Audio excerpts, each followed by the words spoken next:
নতুন বছর থেকে বন্ধ জিপে ফোনপের প্রচুর অ্যাকাউন্ট। পরিষ্কার করে দিয়ে সব অ্যাকাউন্ট নয়, প্রচুর অ্যাকাউন্ট করার সিদ্ধান্ত মোদী সরকারের।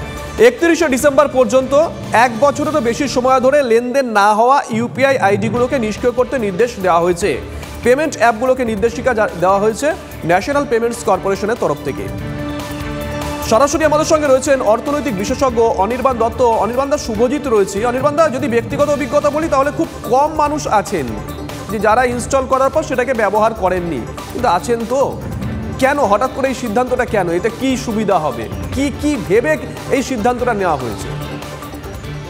দেখো, মানে এটা সুবিধে অসুবিধার কথা নয়। এটাতে সাধারণ মানুষ, যখন আমরা এই ডিজিটাল ট্রানজাকশনের আওতায় এলাম 2016 সালের 8 নভেম্বরের পর থেকে, সাধারণ মানুষ অভ্যস্ত হয়ে উঠেছে। কিন্তু এর সঙ্গে সঙ্গে আরো একটা ঘটনা আছে, সেটা হচ্ছে মোবাইল নাম্বারের সঙ্গে কিন্তু আপনার ওই ব্যাংক অ্যাকাউন্টের একটা সংযোগ করা থাকে, ওই লিঙ্কিং করা থাকে বলে ওই মোবাইল নাম্বারের থ্রুতে ওই টাকাটা আপনার নির্দিষ্ট ব্যাংক অ্যাকাউন্টে জমা পড়ে।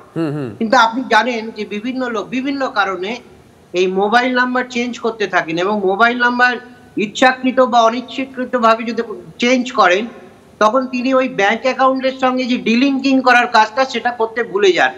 সেক্ষেত্রে অনেকটা সময় এরকম হয়, ধরুন আপনার কোনো বন্ধু আপনাকে টাকা পাঠাতে গিয়ে হয়তো ওই মোবাইল নাম্বারটা, যে নাম্বারটা আপনি হয়তো 3 মাস 6 মাস আগে ইউজ করতেন, সেই নাম্বারটাতে ভুল করে টাকা পাঠিয়ে দিল, কিন্তু সেই নাম্বারটা আপনি এখন আর ইউজ করছেন না।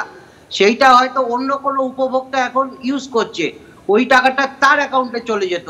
এইসব ক্ষেত্রে যেটা হতো, সেই সাধারণ মানুষ আবার সেই টাকাটা কিভাবে ফিরিয়ে আনা যায় তার একটা লম্বা প্রক্রিয়া, এবং ম্যাক্সিমাম ক্ষেত্রে যেটা হতো, সেই টাকাটাকে আপনি আর ট্রেস করতে পারতেন না, বা যার অ্যাকাউন্টে অ্যাকচুয়ালি গেছে সেখান থেকে আর তুলে আনতে পারতেন না।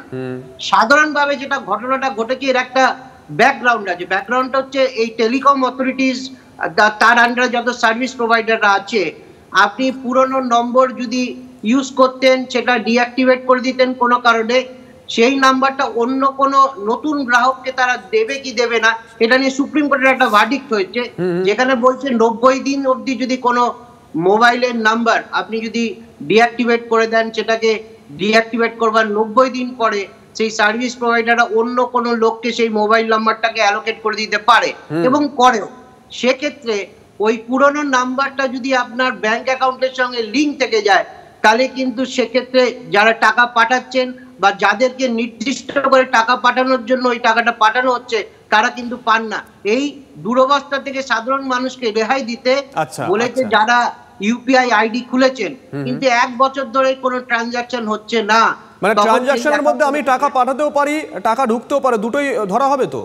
হ্যাঁ, যে কোনো কিছু। আবার সত্যি হয়তো শুভজিৎ, কিছু লোক আছেন যারা হয়তো আইডিটা ক্রিয়েট করেছেন, নিজের নাম্বারে নিজেই ট্রানজাকশন করছেন, কিন্তু 1 বছর ট্রানজাকশন করেননি। তাদের ক্ষেত্রে চিন্তিত হওয়ার কিছু নেই, তাদেরকে আবার নতুন ভাবে অ্যাক্টিভেট করে নিতে হবে অ্যাকাউন্টটা। বাহ, অসংখ্য ধন্যবাদ।